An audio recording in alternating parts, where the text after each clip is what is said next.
Bismillahirrahmanirrahim. Assalamualaikum warahmatullahi wabarakatuh. Allahumma salli ala Sayyidina Muhammad wa ala ali Sayyidina Muhammad. InsyaAllah pada pembentangan kali ini, kumpulan kami akan membentangkan tajuk yang diamanahkan iaitu Aqsamul Hadithul Mardud bisabab saqtil minas sanadi. Iaitu pada slide kali ini, kalian ataupun para pendengar akan mengetahui jenis-jenis hadis yang ditolak disebabkan jatuhnya sanad. Okey, sebelum kita menelusuri ataupun mengenali dengan lebih dalam jenis-jenis hadis yang ditolak, tidak dapat tidak kita haruslah mengetahui makna as-saqti di sini. As-saqti di sini ialah huwa inqita' silsilah isnad bi suqti rawin aw akthar min awal sanad aw min akhirih aw min asna'ihi suqutan zahiran aw khafiyan.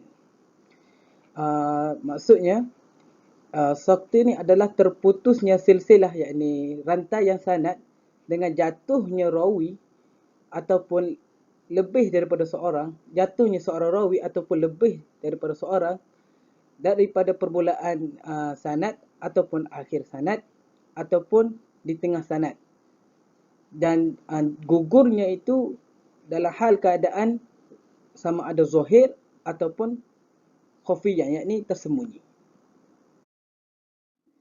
Jadi setelah kita mengetahui murad gugur di dalam ilmu ini, kita pada paparan kali ini kita akan mengetahui pula jenis-jenis gugur. Dan jenis-jenis gugur ini terbahagi kepada dua, iaitu saqtul zahir dan saqtul khafi. Apakah yang dimaksudkan saqtul zahir dan khafi ini? Saqtul zahir wa huwa ma ya'riful a'immatul huzzaq wa ghairul huzzaq. Saqtul zahir ini adalah keguguran yang diketahui oleh para imam-imam yang handal ataupun pakar ataupun yang tidak pakar, yakni imam-imam akan mengetahui sama ada hadis ini terdapat ada keguguran di dalam sesebuah hadis, dan jenis-jenis hadis yang mengandungi saqtul zahir ni adalah hadis mu'allaq, hadis mursal, hadis mu'dal dan hadis munqati'. Adapun saqtul khafi maksudnya huwa ma la ya'rifu illa al-huzzaq al-muttali'un ala turqil hadis wa ilal asanid, iaitu satu keguguran yang tidak diketahui kecuali para imam yang handal, yang menekuni di atas jalan hadis dan cacat hadis dan sanad hadis. Dan jenis-jenis hadis tersebut adalah al-mudallas dan juga mursal khafi. Jadi pada paparan kali ini, insya-Allah kita akan menelusuri dan juga akan mengetahui pembahagian hadis-hadis ataupun jenis-jenis hadis yang terputus sanadnya pada zahir. Dan di antara hadis-hadis yang terputus pada zahir ni adalah hadis mu'allaq. Apakah yang dimaksudkan dengan hadis mu'allaq? Kita tengok daripada sudut lughawi, huwa ismu maf'ul min ta'liq wa huwa qat'ul ittisali. Iaitu kalimah mu'allaq ini adalah kalimah isim maf'ul daripada perkataan ta'liq yang bermaksud terputus hubungan. Adapun dari segi istilah pula, huwa ma hudhifa min awali isnadihi rawin wahidin aw aktsarin aw sanadin kullahu. Jadi pada segi istilah pula, hadis yang dimahzufkan ataupun tidak terdapat pada permulaan sanadnya, sanad hadis seorang perawi ataupun lebih daripada seorang perawi ataupun pada keseluruhan sanad. Dan contohnya adalah qaulul Bukhari. Qaulul Bukhari masalan, qala Malik an Nafi' an Ibnu Umar an Nabi sallallahu alaihi wasallam kaza. Wa qauluhu qala Az-Zuhri an Abi Salmah an Abi Hurairah an Nabi sallallahu alaihi wasallam kaza. Wa qauluhu qala Mujahid an Ibnu Abbas an Nabi sallallahu alaihi wasallam kaza. Wa qawluhu qala Ibnu Abbas anin Nabi sallallahu alaihi wasallam kadza. Wa qawluhu qala Rasulullah sallallahu alaihi wasallam kadza. Dan pada hadis ini, hadis ini diriwayatkan oleh Imam Al-Bukhari, dan hadis ini di dalam kategori mu'allaq kerana pada pada sanadnya, pada sanad hadis itu, pada hadis tersebut terdapat beberapa perawi yang dimahdzufkan, dan disebabkan inilah dipanggil hadis mu'allaq. Setelah kita mengenali apa itu hadis mu'allaq, maka tidak dapat tidak kita harus mengetahui hukum hadis mu'allaq. Dan hadis mu'allaq hukumnya adalah mardud dan tidak diterima, tertolak dan tidak diterima. Kerana apa? Kerana hadis ini jatuhnya seorang perawi daripada sanad, dan orang yang gugur itu lazimnya kita tidak mengetahui keadaannya, sama ada orang yang jatuh tersebut siqah ataupun dhaif. Maka sebagai langkah berjaga-jaga di dalam bab agama, hal ini membawa kepada ketiadaan menerima hadis yang dikategorikan sebagai mu'allaq. Dan hadis mu'allaq juga boleh menjadi hasan li ghairi, dan antara contohnya yang diriwayatkan oleh Imam Bukhari, wa yuzkaru an Utsman radhiyallahu anhu anna an-nabiy sallallahu alaihi wasallam qala lahu idza bi'ta fakil wa idza ta'ta faktal. Maka asal hadis ini adalah hadis mu'allaq, tetapi hadis ini diangkat ataupun terangkat daripada dhaif menjadi hasan li ghairi kerana terdapat jalur lain yang meriwayatkan hadis hadis seperti ini. Contohnya jalur yang dibawa oleh Abdullah ibn al-Mughirah. Untuk makluman kita juga bahawa hadis mu'allaq yang terdapat di dalam Sahih Bukhari dan Sahih Muslim, hadis yang diriwayatkan mereka ini pada asalnya mu'allaq, iaitu dhaif dan ditolak. Dan hadis ini yang diriwayatkan oleh mereka ini menjadi, kesemua hadis yang diriwayatkan mereka ini menjadi hadis hasan li ghairi. Dan pada saat kali ini kita akan mengetahui penetapan hadis mu'allaq yang diriwayatkan oleh Imam Bukhari dan Imam Muslim pada sahih mereka. Yang pertama, hadis mu'allaq yang disebut oleh Imam Bukhari, hal keadaan hadis itu adalah mausul pada maudhu' yang lain ataupun pada hadis yang lain daripada sahihnya, maka hadis itu adalah hadis sahih. Yang kedua, Imam Bukhari dan Imam Muslim juga akan meriwayatkan hadis dengan melalui dua sirah. Yang pertama, sirah jazam, dan yang kedua, sirah tamrid. Apa itu sirah jazam? Sirah jazam ni erti kata lain fi'il bina maklum, yakni kita pasti bahawasanya Nabi Muhammad sallallahu alaihi wasallam telah bersabda sedemikian. Apa contohnya? Contoh sirah jazam ialah qala au yaqulu fulan au dzakara au yadhkuru fulan au rawa au yarwi fulan au ma syabih dzalika. Maka jika sirah ini digunakan, maka hukum hadis tersebut adalah sahih. Dan yang kedua adalah sirah tamrid, erti kata lain fi'il binal majhul, kita tidak mengetahui fa'il dia. Jadi sirah tamrid ini hanya memberi isyarat bahawasanya hadis itu dhaif, dan ini hanyalah isyarat, belum pasti sama ada hadis itu sahih ataupun dhaif. Jadi contoh sirah tamrid ialah dzukira au yuzkaru anil fulan au qila au yuqal au ruwiya au yurwa an fulan. Dan jika sirah ini digunakan, maka hadis ini adalah dhaif. Tetapi kalau ada alaqah ataupun terdapat ada hadis lain yang menyokong, maka hadis ini menjadi sahih. Jadi kita teruskan dengan hadis yang jenis hadis yang gugur secara zahiri, iaitu hadis mu'dal. Dari segi bahasa pula, hadis mu'dal ni adalah, mu'dal itu adalah isim maf'ul daripada kalimah i'dal, wa huwa al-i'ya, al-i'ya wal it'ab wal id'af.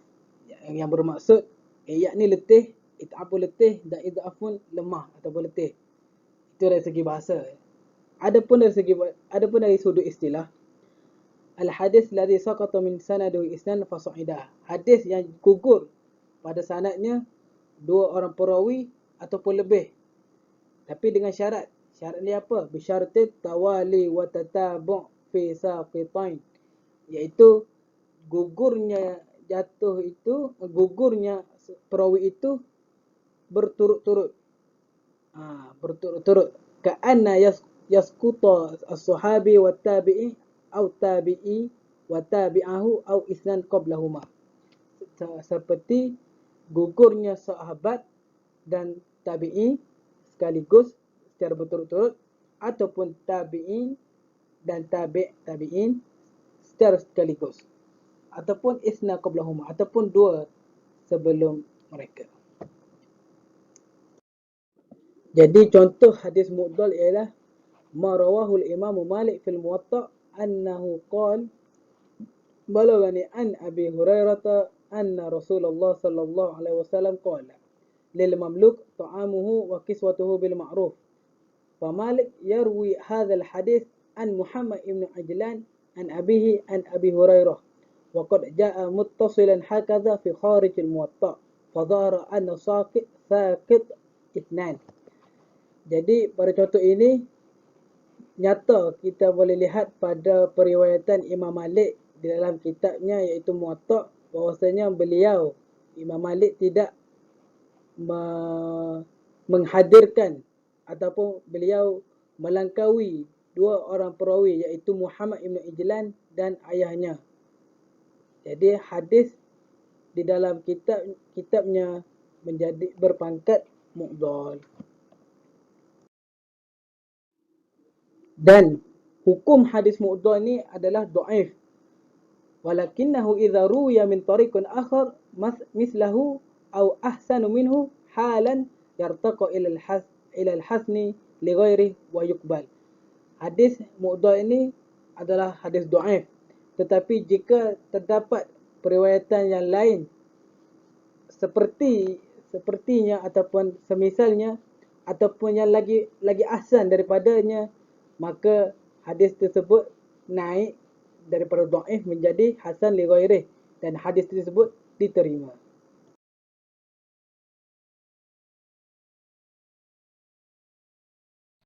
Bismillahirrahmanirrahim. Pada perbahasan kali ini kita akan membahaskan tentang al-hadis al-munqati'. Hadis al-munqati' dari segi makna lughahnya iaitu huwa ismun fa'il min al-inqita' wa huwa diddul ittisal. Fal-munqati' huwa ghair muttasil. Pada makna lughah ia berasal dari pada kalimah isim fa'il iaitu al-inqita', dan lawan daripada perkataan al-inqita' ini ialah al-ittisal. Terputus lawannya dengan bersambung. Dari sudut makna istilah pula, wa ma saqata min asna'i sanadihi rawin wahidin aw ithnan fa akthar ala ghairi tawali. Dari sudut makna istilah, iaitu hadis yang tergugurnya sanad pada pertengahan, sama ada seorang perawi ataupun dua mahupun lebih daripada dua, dengan syarat ianya tidak berturutan. Pada slide kali ini kita akan lihat contoh hadis al-munqati'. Ma rawahu Abbas al-Jashmi an Abi Hurairah an Nabi sallallahu alaihi wasallam qala inna surata min al-Qur'ani 30 ayah syafa'at li rajulin hatta ghafara lah wa hiya surah tabarakalladzi biyadihi al-mulk. Maka dekat sini kita dapat lihat bahawasanya sanad pada hadis tersebut ia terputus di antara Abbas al-Jashmi dan juga Abi Hurairah. yang bermakna di sini di antara kedua perawi tersebut, Abbas Al-Jashmi dan juga Abi Hurairah, terdapat terputusnya seorang perawi di tengah-tengah itu, seperti mana yang dikatakan oleh Al-Hafiz Ibnu Hajar dalam penulisannya.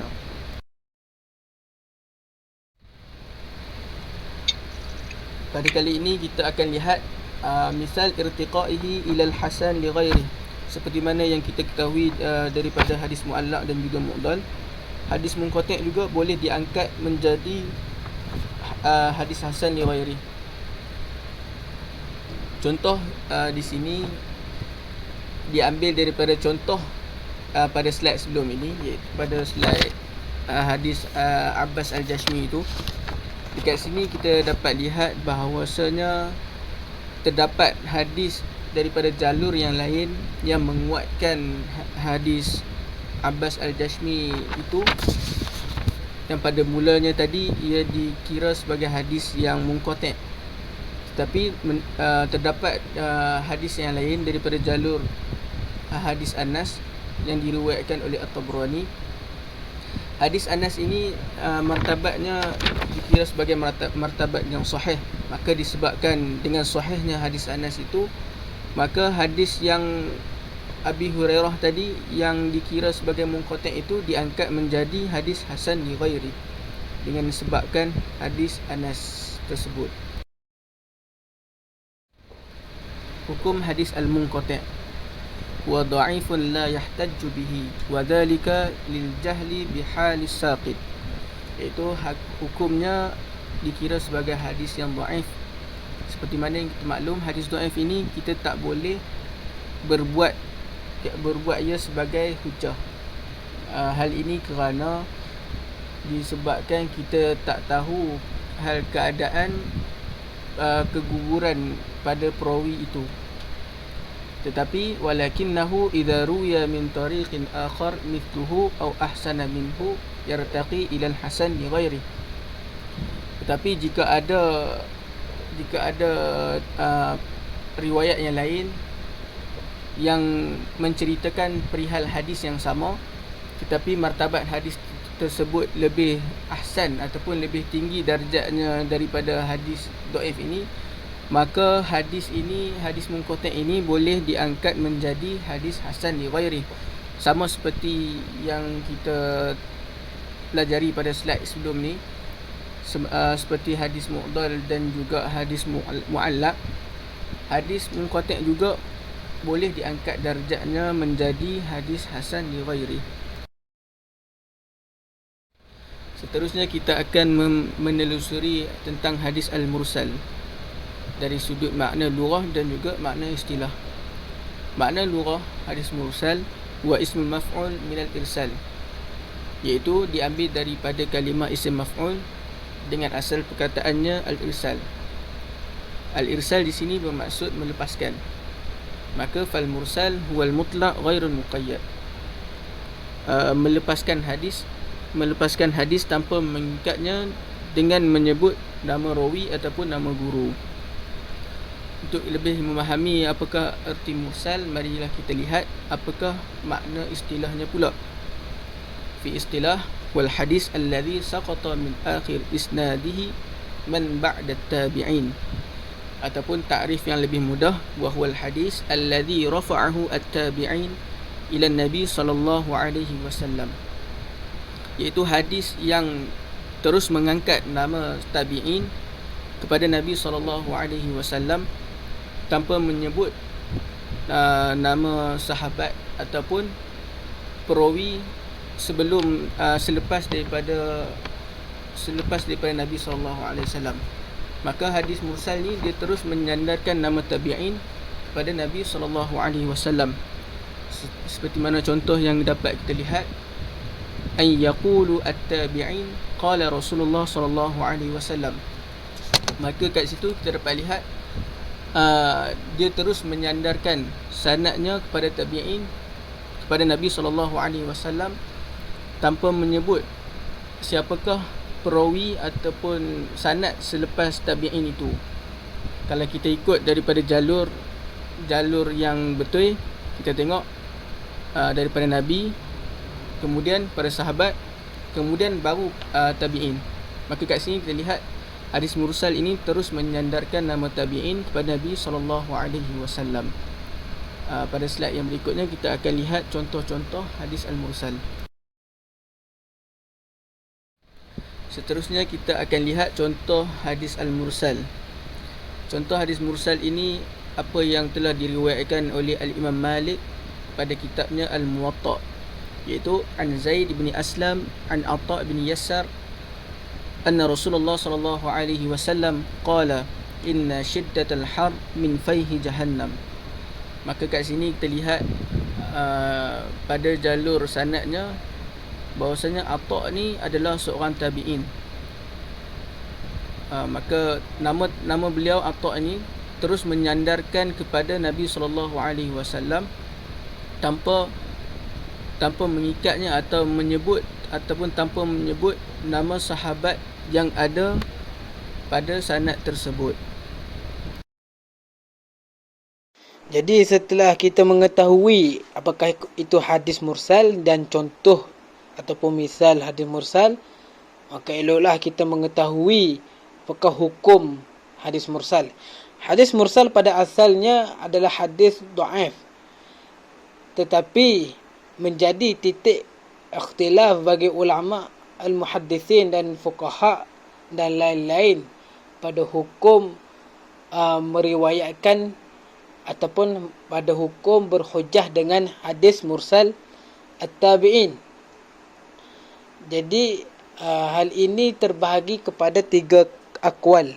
Kaul yang pertama di sisi jumhur muhaddisin, yakni seperti Imam Muslim dan Imam Tirmizi dan Imam Abdul Bar dan Ibn Abdul Salah, dan kebanyakan kaul daripada ulama usul dan fuqaha mengatakan bahawasanya hadis mursal ialah hadis yang dhaif dan tertolak. Mereka berhujjah mengatakan bahawasanya perawi yang gugur itu tidak diketahui sama ada seorang sahabat ataupun tidak. Jadi status hukum hadis mursal tabi'in adalah dhaif dan tertolak. Adapun pada kaul yang kedua dari sisi imam-imam yang 3, yakni Imam Abi Hanifah dan Imam Malik dan Imam Ahmad, dan satu kaul masyhur daripada Imam Ahmad dan sebahagian daripada ahli fiqh dan usul mengatakan bahawasanya hadis mursal at-tabi'in ini adalah hadis sahih dan boleh dibuat hujah, tetapi melalui 2 syarat. Syarat yang pertama adalah orang yang mursal ataupun orang yang melakukan irsal ini hendaklah daripada kalangan mereka yang thiqah. Dan yang kedua, orang yang melakukan irsal ini ataupun mursal hendaklah tidak tergolong dari kalangan mereka yang banyak meriwayatkan dari perawi-perawi yang lemah dan majhul.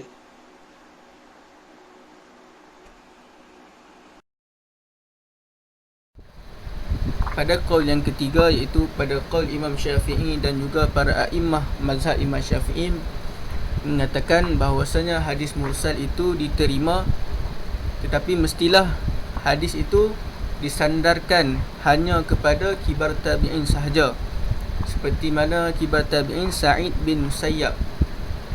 Dan hadis mursal ini juga Imam Syafi'i menetapkan 2 keadaan bagi penerimaan hadis tersebut.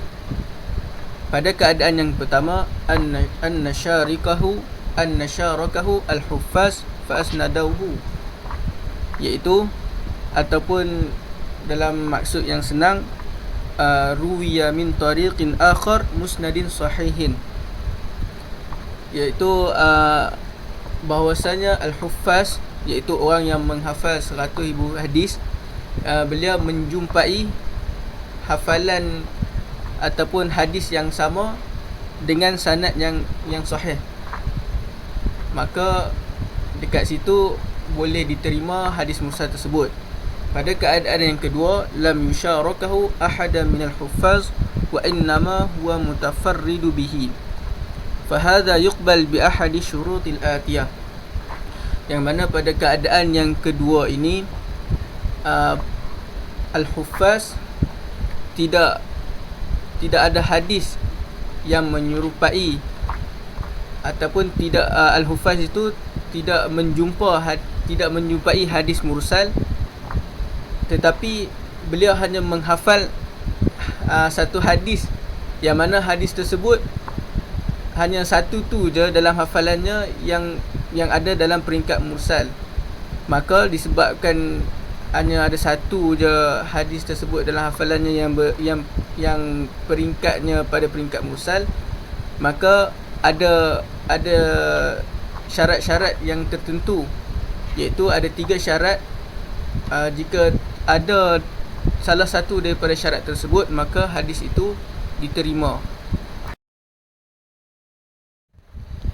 Antara syarat-syaratnya ialah yang pertama, innahu jaa mursilan min wajhin akhar min tariqi ghairi rijalih, iaitu jika terdapat hadis yang sama pada riwayat yang berlainan, maka hadis itu boleh diterima ataupun boleh diangkat sebagai hadis hasan li ghairi. Untuk syarat yang kedua, innahu i'tadaddu biqauli sahabi atau fatwa akthar ulama, iaitu mestilah hadis itu disokong oleh qaul sahabat ataupun mestilah disokong dengan fatwa kebanyakan para ulama. Untuk syarat yang berikutnya, syarat yang ketiga, inna mursila idza sammal mahzufa fala yusamni illa thiqah, iaitu para mursil, iaitu para perawi hadis mursal ini, jika ia menyebut mahzuf, iaitu jika dia nak menyebut ataupun dia nak menghazafkan nama para sahabat itu, para nama sahabat tersebut, maka mestilah si mursil itu, yakni si perawi hadis mursal itu, mestilah ia tergolong dalam golongan orang yang siqah. Pada slide kali ini kita akan melihat contoh hadis mursal yang diangkat menjadi hadis hasan li ghairi, seperti mana yang diriwayatkan oleh Abdul Razzaq an Ma'mar an Yazid ibn Yazid ibn Jabir ahsibuhu an Makhul qala ja'ala Rasulullah sallallahu alaihi wasallam lil fars al arabi sahmin wa li farasi sahman yaum Khaybar. Dekat sini kita dapat lihat bahawasanya Makhul itu seorang tabi'in yang saghir, maka hadis itu dihukum sebagai mursal dhaif.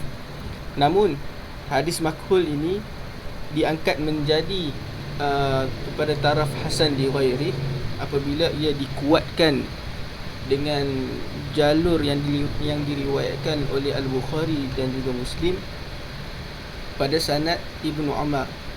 Pada hadis berikut, an Ibnu Umar anna Rasulullah sallallahu alaihi wasallam ja'ala lil farsi sahmin wa li sahabihi sahman. Maka disebabkan hadis yang ada pada jalur Ibnu Umar ini, maka hadis yang dihukum mursal dhaif itu diangkat martabatnya menjadi hadis hasan li ghairi. Pada slide yang terakhir, iaitu slide yang membincangkan tentang tergugurnya sanad para zuhir, maka kat sini kita dapat mengetahui kaifiyat bagaimana ulama menetapkan sebuah hadis itu sama ada ia muallaq, mursal, mu'dal dan juga munqati'. Antara kaifiyatnya, yang pertama, al-muqaranah baina asanidul hadis al-mukhtalifah wa jam'u tariqahu wa jam'u turuquhu al-muta'addidah. Iaitu kat sini kita dapat melihat bahawasanya perbandingan antara sanad-sanad hadis yang berbeza yang ulama kumpulkan, dan juga ulama mengumpulkan jalur-jalur hadis yang begitu banyak untuk menetapkan tentang status-status hadis yang dhaif itu. Antara kaifiat yang kedua pula, ma'rifah tawarikh arwah wa ma'rifah mawaliduhum wa wafiyatuhum. Para ulama ini juga, antara kaifiatnya juga, ulama mengetahui tentang sejarah para rawi, dan juga ulama mengetahui tentang kelahiran dan juga kewafatan para rawi tersebut, sehingga kan mereka juga mengetahui apa yang berlaku pada zaman tersebut, dan dengan siapa para rawi itu bertalaki mengambil hadis. Untuk kaifiat yang ketiga, hakama ahad a'immah bi'adami sima'in rawin muayyin mimman rawa anhu. Maka kaifiat yang terakhir ini, terdapat ulama mengatakan bahawasanya mereka tidak mendengar pun hadis itu daripada sipulan dengan sipulan. Maka dengan sebab tidak mendengar ataupun dengan sebab terputusnya sanad tersebut, maka para ulama boleh menetapkan sama ada hadis itu berstatus mu'allaq ataupun mursal maupun mu'dal dan juga munqati'. Maka dengan itu, setakat itu sahaja yang boleh saya simpulkan pada bab tergugurnya sanad para zahir. InsyaAllah kita akan meneruskan slide yang berikutnya pada bab saqatu as-saqtil khafi, yang mana tergugurnya sanad secara tersembunyi. Assalamualaikum warahmatullahi wabarakatuh. Hari ini kita akan membincangkan tentang hadis mudallas. Ta'arif dia dari segi lughah, huwa ismu maf'ul min at-tadlis wa huwa mustaq min ad-dallas wa huwa zulmah, iaitu dia daripada isim maf'ul, daripada tadlis, dan kata akalnya daripada dallas yang bermaksud kegelapan. Ataupun dia wa ikhtilati zulam binu, ataupun dia bermaksud percampuran kegelapan. Amma tadlis fi lughah kitman al-ba'i bi sil'ah 'anil mushtari. Okey, ini daripada bahasa orang-orang yang menjual. Orang-orang yang menjual ni bermaksud tadlis ni, dia menyembunyikan kecacatan barang dia daripada pembeli. Gitu. Dan istilahan huwa al-hadis alladhi yahsulu fihi tadlis, wa tadlis fil istilah huwa al-ikhfa rawi aiban wa tahsinihi li zahir. Sumiya lil mudallis li ishtirak at-tadlis al-lughawi wa istilahi fil khafa'i wa taghtiyati wajhi as-sawabi fihima. Okey, istilah dia ialah hadis yang yahsulu fihi tadlis, yang mendatangkan padanya penyembunyian ataupun kegelapan, kiranya menggelapkan gitu. Dan tadlis dari segi istilah dia ialah ikhfa ar-rawi aiban, menyembunyikan aib perawi, wa tahsinihi li zahir, dan memperlihatkan yang baik-baik aja. Yang memperlihatkan yang baik-baik pada zahir dia. Sumiya lil mudallis, dan dinamakan mudallas ni li ishtiraki tadlis, untuk penipuan, untuk li ishtiraki tadlis, penipuan dari segi lughah ke, wal istilahi ke, dari fi khafa'i, untuk penyembunyian dia. Wa taghtiyati wajhi sawab fihima, untuk menutup kebenaran, wajhi sawabi fihima, di dalam dia, untuk menutup kebenaran di dalam dia, gitu. Okey, seterusnya pembahagian tadlis. Okey, yang pertama tadlis al-isnad, yang kedua tadlis at-taswiyah, yang ketiga tadlis asy-syuyukh. Okey, seterusnya kita akan mengetahui apa tu tadlis al-isnad. Apa benda tu yang menyembunyikan sanad. Okey. Dekat situ riwayat rawi man qad sami'a minhu ma la yasma' minhu min ghairin an yazkur annahu sami'ahu minhu bi lafzin yahtamilu lis-sama' wa li ghairi sama'. Maksud dia dekat sini, masya-Allah, tadlis al-isnad ni ialah seorang perawi, dia ni meriwayatkan sesuatu hadis yang dia ni tak mendengarnya daripada orang yang bagi hadis tu, dengan cara yang disangka bahawa dia ni telah mendengar daripada orang tu, padahal dia ni tak dengar pun. Dengan menggunakan lafaz yang disangka bahawa dia telah mendengar daripada dia. Maksud dia dekat sini, seorang perawi dia ambil sesuatu hadis tu, tapi hadis tu dia kenal orang yang bagi hadis ni. Cuma dia tak dengar daripada orang yang bagi hadis ni. Okey, kita tengok contoh dah macam ni. Ibnu Salah bima rawahul Hakim. Ibnu Salah daripada riwayat Al-Hakim daripada jalur Ibrahim bin Muhammad As-Sukri qala sana Ali bin Hashrim, sanad daripada Ali bin Hashrim telah berkata, qala Ibnu Uyainah ani Zuhri faqilahu sami'tahu min Az-Zuhri. Adakah hang ni dengar daripada Zuhri? Ibnu Uyainah cakap, Ibnu Uyainah jawab, la, dak, aku tak dengar pun daripada Az-Zuhri. Wala mimman sami'ahu min Az-Zuhri, aku tak dengar daripada Zuhri. Tetapi telah bercerita pada kami hadatsani Abdul Razzaq an Ma'mar an Az-Zuhri. Tapi dia dengar daripada Abdul Razzaq, daripada Ma'mar, daripada Zuhri. Kiranya dia dengar daripada Ar-Razzaq daripada Abdul Razzaq, bukan daripada Az-Zuhri. Macam tu. Hadis ni dia daripada Zuhri, lepas tu hadis tu sampai ke Ma'mar, lepas tu ke Abdul Razzaq. Tapi Ibnu Uyainah ni sebut, dia cakap dia jumpa dengan Az-Zuhri, dia ambil hadis daripada Az-Zuhri. Padahal dia tak pernah jumpa pun. Dia ambil hadis tu daripada Abdul Razzaq. Dekat sini dia telah menggugurkan sanad. Dia gugurkan sanad siapa? Ni dia, Abdul Razzaq dengan Ma'mar. Dia telah gugurkan dua nama ni, Abdul Razzaq dengan Ma'mar. Itu dia tadi al-isnad. Okey. Okey, seterusnya tadlis at-taswiyah. Apa maksud taswiyah? Taswiyah ni nama dia menyamakan. Okey, kat sini riwayat hadis min tariqi ilahi rawin da'if baina saqatayn fi al-akhar fa saqatil mudallas ad-da'if wa yarwi an al-saqatain fa yusbah as-sanad siqah min siqah liyakuma bisihah. Maksud dekat sini ialah meriwayatkan sesebuah hadis yang ada di dalamnya seorang perawi yang da'if antara dua orang yang siqah.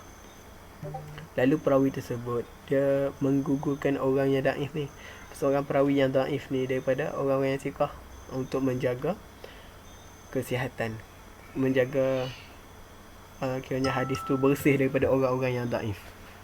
Okey, kita boleh tengok contoh dekat sini. Ma hadatsa Walid bin Muslim faqala hadatsani al-Auza'i an-Nafi' Walid ibn Amir.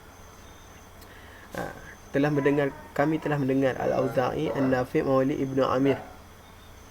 Sepatutnya dekat sini Muslim Al-Walid bin Muslim ni sepatutnya dia mengatakan telah meriwayatkan kepada kami Al-Auza'i daripada Abdullah bin Amir, baru daripada An-Nafi'. Kat situ. Manakala Kenapa Al-Walid bin Muslim ni dia tak sebut Abdullah bin Amir ni? Abdullah bin Amir ni seorang perawi yang daif. Sebab tu Al-Walid bin Muslim ni dia tak sebut Abdullah bin Amir untuk menjaga kesihatan hadis daripada orang-orang yang daif. Tapi Al-Walid mengetahui, Al-Walid ni dia tahu bahawa Nafi' ni ialah guru kepada Auza'i, Al-Auza'i ni. Tapi Al-Auza'i dia tak pernah dengar pun hadis ni daripada Nafi'. Dia tak dengar pun hadis ni daripada Nafi'. Okey.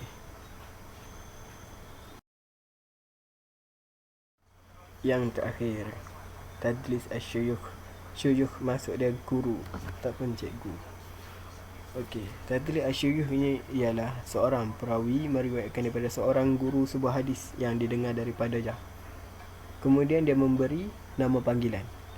Lepas tu dia bagi nama panggilan, gelaran, ataupun kunyah, ataupun sifat-sifat yang orang tak kenal dekat cikgu ni.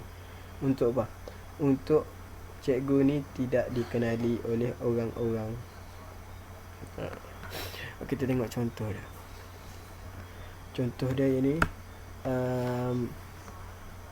apa yang dilakukan oleh Abu Bakar bin Mujahid Al-Mukri. Abu Bakar bin Mujahid Al-Mukri ni ialah seorang guru qiraat. Haitsu kana yahdusu an syaikhihi. Dia telah dengar daripada cikgu dia satu hadis ni.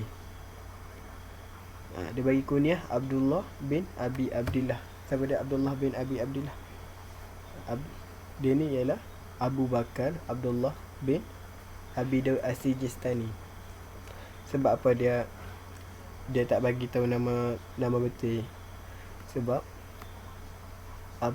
Abu Bakar Abdullah bin Abi Daud As-Sijistani ialah seorang perawi yang daif.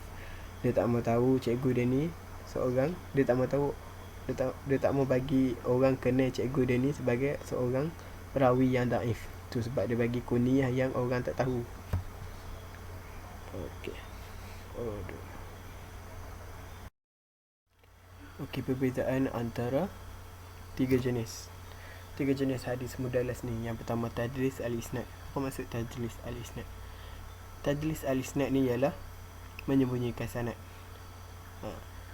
Dia ni ialah seorang perawi yang meriwayatkan sesuatu hadis yang dia temui orang yang merawi hadis tu, tapi dia tak pernah mendengarnya. Dia tak pernah dengar apa hadis tu daripada orang tu. Dia contoh dia dekat Ibnu Uyainah. Ibnu Uyainah ni dia meriwayatkan hadis daripada Az-Zuhri, padahal dia tak pernah jumpa pun Az-Zuhri ni. Dia tak pernah tak pernah dengar daripada Az-Zuhri ni. Tapi dia dengar daripada siapa? Dia dengar daripada Abdul Razak.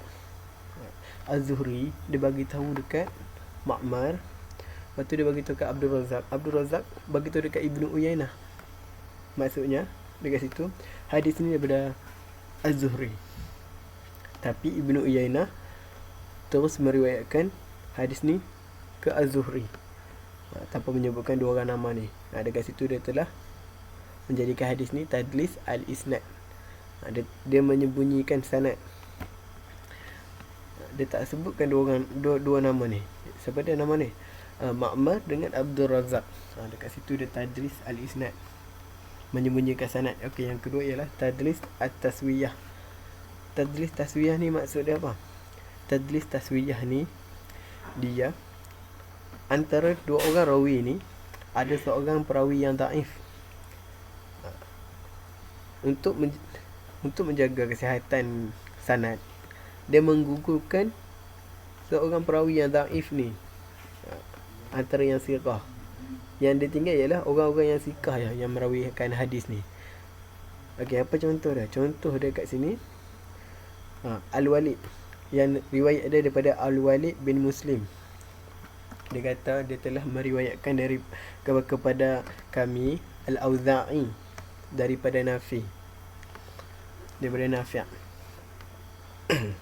Padahal dekat situ sebelum sampai ke Nafi' ada seorang lagi kat situ. Siapa dia? Abdullah bin Amir. Sebab apa dia gugurkan Abdullah bin Amir ni? Sebab Abdullah bin Amir ni daif. Al-Auza'i ni siqah, Nafi' ni siqah. Macam tu. Dia gugurkan Abdullah bin Amir untuk menjaga kesihatan sanad daripada orang yang daif. Tapi Al-Walid dia tahu bahawa Al-Auza'i ni dia tak terima pun hadis daripada guru dia. Nafi' ni seorang guru daripada Al-Auza'i. Guru kepada Al-Auza'i. Al-Auza'i dia tak terima pun hadis daripada Nafi'. Macam tu. Kena kat situ dah jadi hadis mudallas. Kenapa jadi taswiyah? Dekat situ taswiyah dia menggugurkan orang yang daif di antara sanad tu, di antara orang-orang yang siqah. Okey, yang ketiga tadlis asyuyukh. Tadlis asyuyukh ni dia menyembunyikan nama guru dia yang sebenar. Dekat sini seorang perawi dia mendengar hadis daripada seorang guru yang daif. Dia nak sembunyikan kedaifan guru dia. Dia bagi kunyah yang orang tak tahu, yang orang tak kenal. Contohnya kat sini Abu Bakar bin Mujahid. Abu Bakar bin Mujahid ni antara seorang guru qiraat. Dia ambil hadis daripada seorang guru dia. Guru dia nama apa? Abu Bakar Abdullah bin Abi Daud Al-Sijistani. Dia ambil hadis daripada guru dia. Guru dia nama apa? Abu Bakar Abdullah bin Abi Daud Al-Sijistani. Dia ambil hadis daripada seorang guru dia. Guru dia nama apa? Abu Bakar Abdullah bin Abi Daud Al-Sijistani. Dia ambil hadis daripada seorang guru dia. Guru dia nama apa? Abu Bakar Abdullah bin Abi Daud Al-Sijistani. guru dia ni seorang yang daif. So dia bagi kunyah yang orang yang tak tahu. Apa kunyah yang dia bagi dekat cikgu dah? Kunyah dia ialah Abdullah bin Abi Abdillah. Orang tak tahu, siapa dia Abdullah bin Abi Abdillah ni? Padahal orang tu ialah Abu Bakar Abdullah bin Abi Dawud As-Sijistani, seorang guru yang daif. Dia bagi kunyah untuk bagi orang tak tahu yang cikgu dia ni seorang yang daif. Masa periwayatan hadis dia tu. Okay.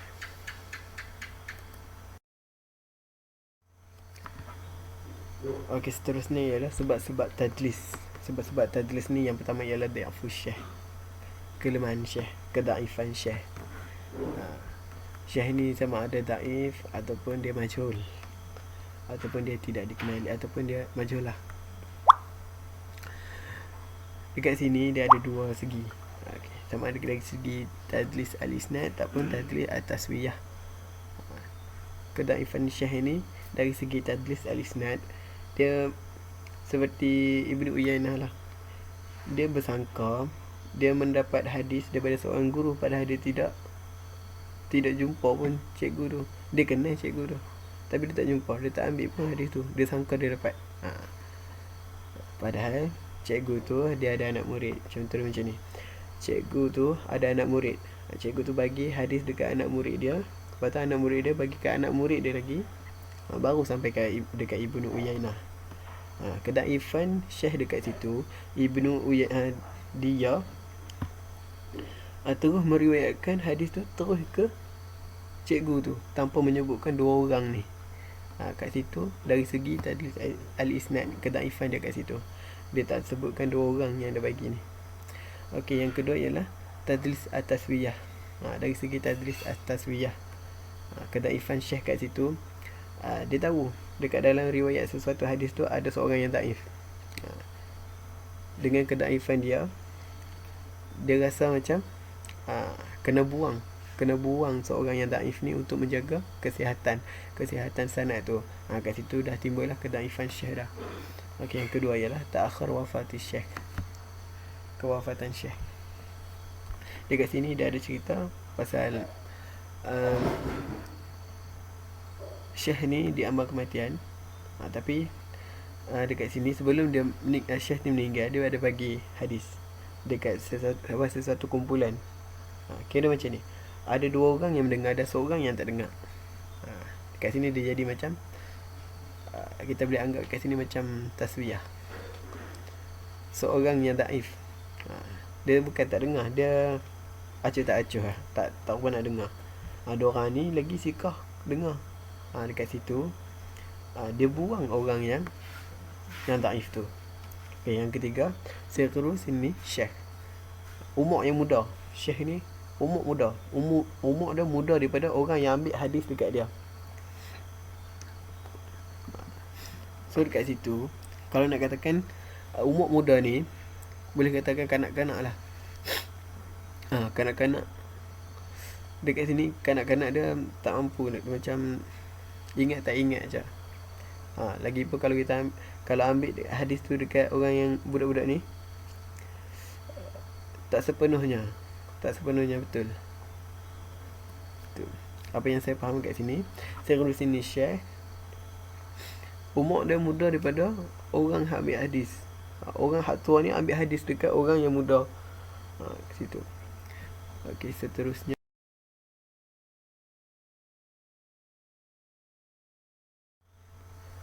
kasrah riwayat an syekh. Banyak riwayat daripada syekh. Sini nak ceritakan syekh ni seorang yang daif, tapi riwayat dia banyak. Disebabkan riwayat dia banyak, anak-anak murid dia bagi kunyah dia macam-macam. Padahal syekh ni daif, kunyah dia macam-macam. Anak murid dia bagi kunyah dia macam-macam untuk tidak mengenali syekh ni sebagai seorang yang daif. Macam tu. Sekian, wallahu alam. Apa-apa nanti bagi tahu.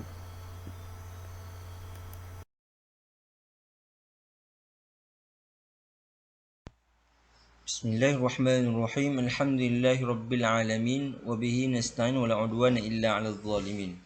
Terima kasih kepada saudara Nazrin di atas pembentangan beliau tadi. Di sini saya Muhammad Muslim bin Muhammad ingin membentangkan hadis mu'an'an dan wal mu'annan. Ta'rif mu'annan pada lughah huwa isim maf'ul min al-'an'anah wa hiya bima'na qawl qa'il an fulanan.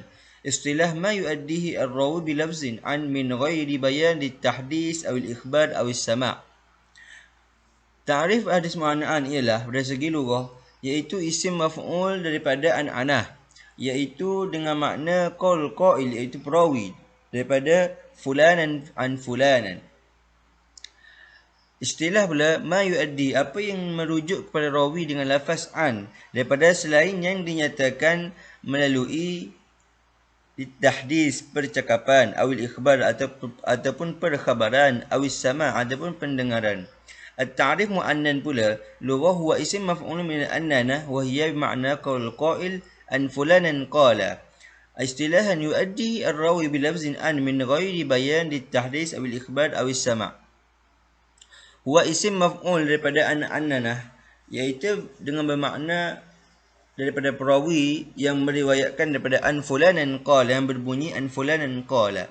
Istilahan yuaddihi rawi bilafzin merujuk kepada rawi dengan lafaz an daripada selain yang dinyatakan melalui litahdis percakapan ataupun perkhabaran ataupun pendengaran.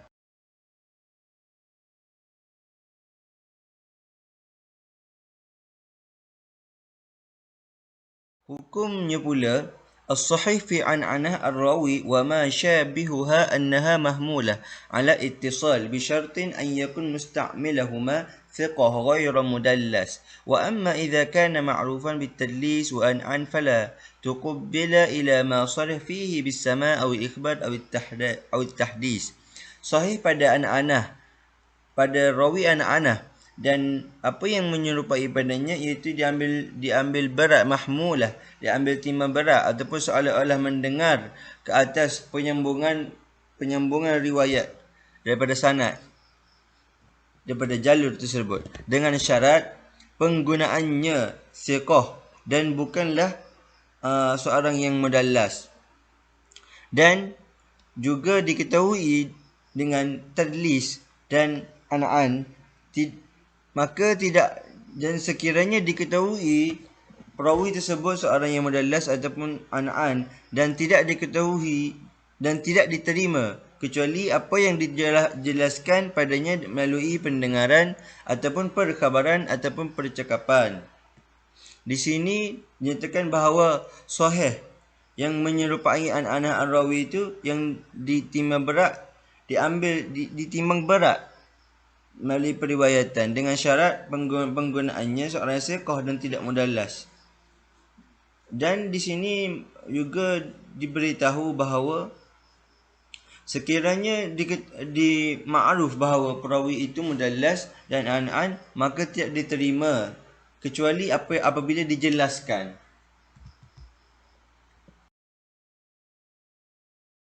Mursal khafi. Lughah al-mursal تقدم تعريفه أما الخفي فهو صفة مشبهة من الخفاء. اصطلاحا هو ما يرويه الراوي عمن عاصره ولم يلقه أو يلقيه ولم يسمع منه شيئا. وإنما سمي بالمرسل الخفي لأن إسقاط الراوي من مثل هذا السند الخفي لا يدرك إلا بالبحث. Dari segi lughah, mursal tuqaddim ta'rifuhu iaitu mursal seperti mana dijelaskan ta'rifnya oleh saudara adib kita tadi. Ammal khafi fahuwa, dan khafi pula iaitu sifat musyabbahah daripada al-khafa. Dan di sini Dr. Profesor Abdul Les kita membahagikan pembahagian kepada dua, iaitu mursal satu dan khafi satu.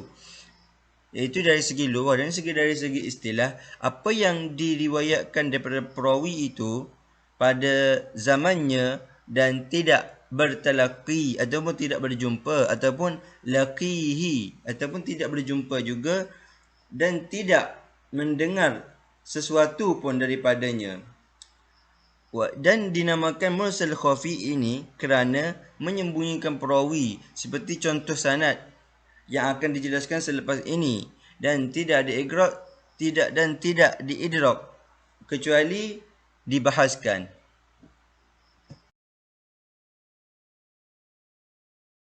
Maka di sini kita mendapati jalannya yang akan dibahaskan, iaitu jalannya turuk. Salah satu jalannya, faqad zukira al-Ala'i fa jami'u at-tahsil li ma'rifatuhu salah satu turuk.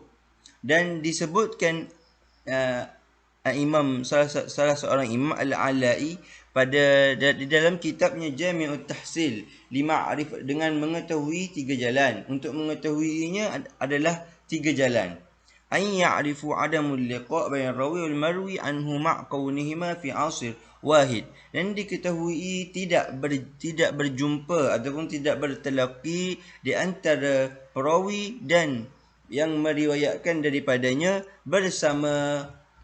bersamanya kedua-duanya pada satu zaman, dengan mengetahui bima'rifatu tarikh sejarahnya, ataupun bin nas imam mutlaq ala zalik, ataupun dengan nas jelas imam yang berjumpa dengannya. Contohnya apa yang diriwayatkan ma rawaha Ibnu Majah min tariq Umar bin Abdul Aziz an Uqbah bin Amir marfu'.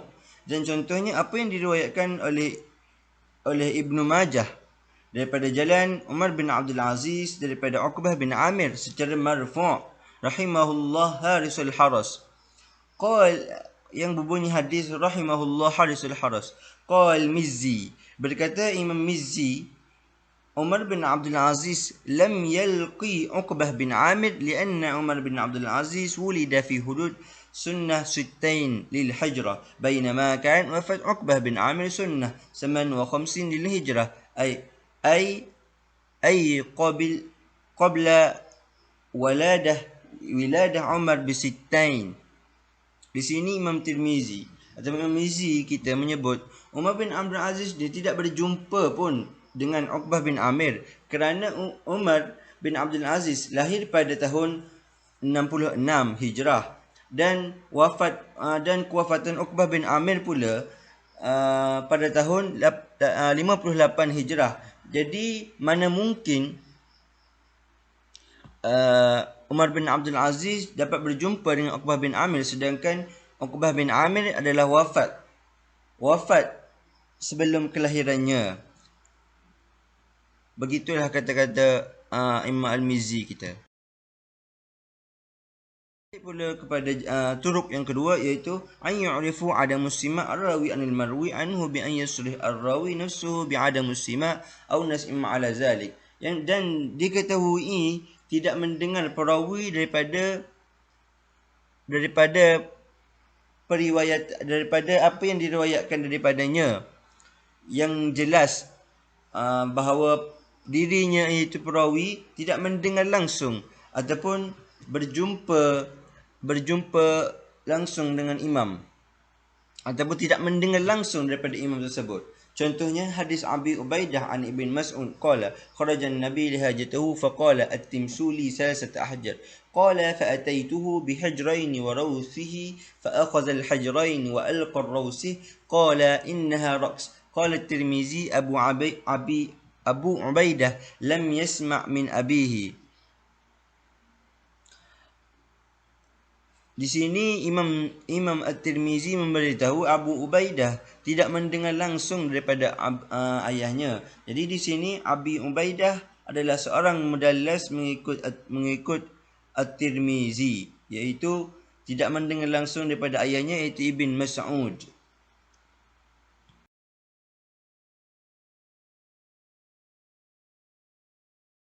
Dan di sini perantaraan atau perbezaan di antara mursal khafi dan mudallas tadlis isnad ataupun taswiyah. Sesungguhnya mudallas tadlis isnad ataupun taswiyah persamaan yang dikhususkan dengan riwayat rawi daripada syekh mendengar daripadanya apa yang tidak didengar daripadanya. Jadi mudallas tadlis isnad ataupun taswiyah ini, pengkhususan periwayatan rawi itu dari syekh daripada gurunya, dia seolah-olah mendengar tetapi tidak mendengar langsung daripadanya. Dan mursal khafi pula dikhususkan dengan meriwayatkan daripada rawi yang tidak mendengar daripadanya, sama ada berjumpa ataupun tidak berjumpa Jadi berbeza dengan mudallas tadlis isnad ataupun taswiyah yang tidak memberitahu sama ada berjumpa ataupun tidak berjumpa. Dan tadlis yang ihaman lisama, iaitu seolah-olah mendengar dan tidak mendengar, dan seolah-olah mendengar, iaitu zalikal iham, dan tidak wujudnya mendengar secara asli, dan seolah-olah mendengar tetapi sebenarnya hakikatnya tidak wujud secara asal. Jadi di sini tadlis dan mursal khafi sebenarnya satu takrif yang sama, kerana kedua-duanya menyembunyikan menyembunyikan guru ataupun menyembunyikan apa yang tidak diingininya. Dan kiranya di sini takrifnya adalah sama, kerana jika kita boleh bezakan di antara mudallas dan mursal khafi adalah iaitu tidak mendengar dan secara berjumpa ataupun tidak berjumpa.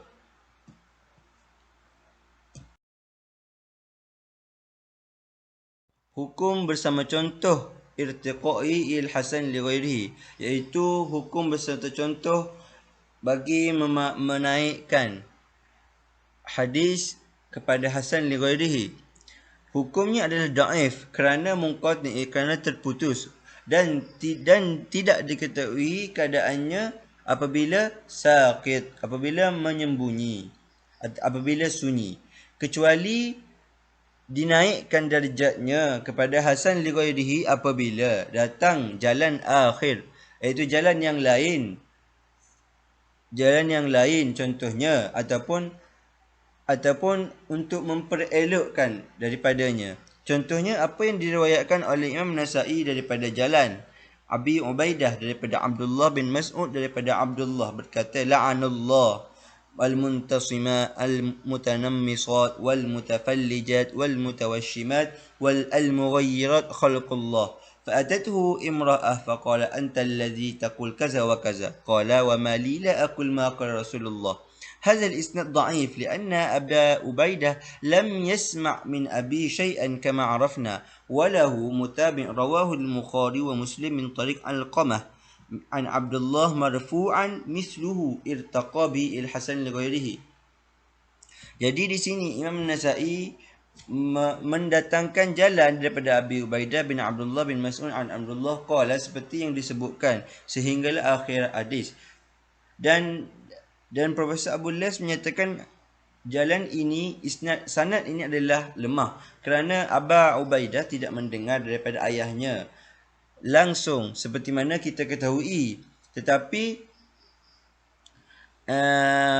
Imam Bukhari pula dan diikuti Imam Bukhari dan Muslim mendapati jalan Al-Qamah ini adalah marfu' mengikut riwayat Abdullah, bagi memperelokkan hadis ini kepada hasan li ghairihi, iaitu Imam Bukhari dan Muslim mendapati jalan yang lain, iaitu jalan Al-Qamah daripada